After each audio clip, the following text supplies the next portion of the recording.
great time to be outside planting and getting things going for the summertime.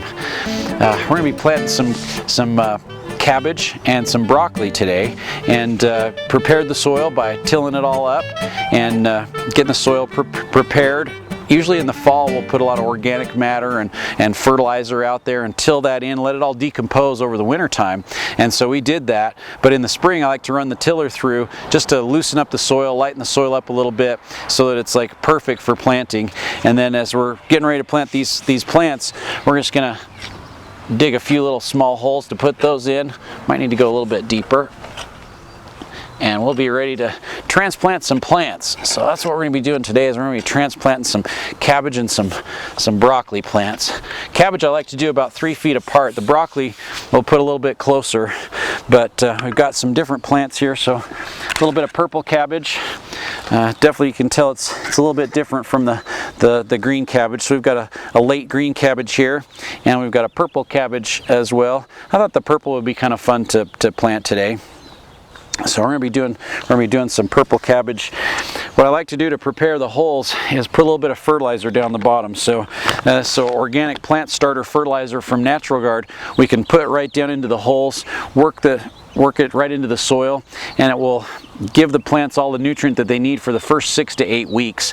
I'll come back later with a tomato and vegetable food, a version of this Natural Guard organic fertilizer, and side dress those later as the plants are growing. But to get them started, the plant starter is amazing. It's got beneficial microbes and mycorrhiza and beneficial organisms that we put down in the soil, and it really helps the soil absorb and pick up nutrient and freeze that nutrient up, makes it available to the plants, eats up all the organic matter that's out there, breaks it down into soil so it builds your soil back up. Basically what we're doing is we're feeding the soil so that the soil can feed the plants and make your plants produce what we want, which is, obviously cabbages with these. So the plant starter works great.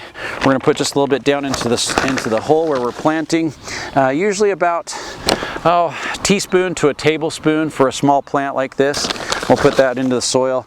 I'll put a little bit of soil back in there and kind of work it into the soil with my hands.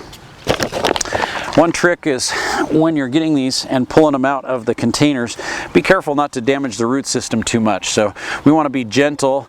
You got to kind of squeeze the container just a little bit to loosen up that root ball so the plant will come out. But when you pull that out, be gentle not to damage the root system, because the more damage we do to the root system now, the more it has to recuperate and recover from the damage that we do. So we've got some really nice root hairs that have started to develop on that root ball on the plant. So we're going to take that plant and just gently put it down into the hole. We're going to push the soil in around it so it stays in place.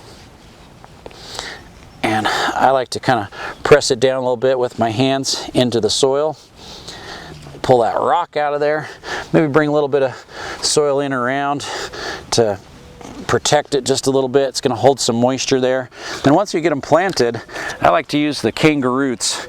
Now the Kangaroots is it's a root drench, and it will help the plants get established much quicker. We've all experienced transplant shock when we're moving plants from their original location, being in the greenhouse in a nice little container with this perfect little soil conditions that it's got right there, and then moving it out into the garden and then watching them just wilt that day or even the next day, and just they really struggle. They have a hard time getting established into their new location.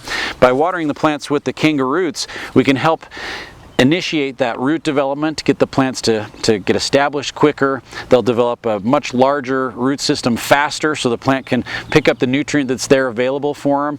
And so the Kangaroots really helps cut down that transplant shock, get the plants reestablished in their new location, and give them a great head start to really take off. So let me mix that up. Water the plants with the Kangaroots, which we've mixed up in our watering can here. Give them just enough moisture to really saturate that soil and get down in there. If you want to put a mulch down around as well too, that'll work great. And then depending on what our weather conditions are, we can either put a hot cap over it or wall of water, aquadome if we've got some really cold temperatures. But the cabbage can handle cold really pretty well, even a light frost, but to really encourage some early growth, a little hot cap or something just to protect them would be a great idea. And that soil is going to absorb that moisture in, keep that root ball nice and moist. And then when they get established, I'll put my soaker hose down here and have a permanent way to water the cabbage after they get established. It makes it so easy to keep the garden looking really good with that soaker hose, and so much easier, uses a lot less water to keep the plants happy throughout the summertime. So that's pretty much what we're going to do today, is planting cabbage. So easy to get those in the ground, pull that soil in around them, make sure and use a good fertilizer for them, a good root starter to get them established and have less transplant shock. You should have amazing luck and success with your cabbage, broccoli, and that whole cole family, growing them throughout the spring and summer.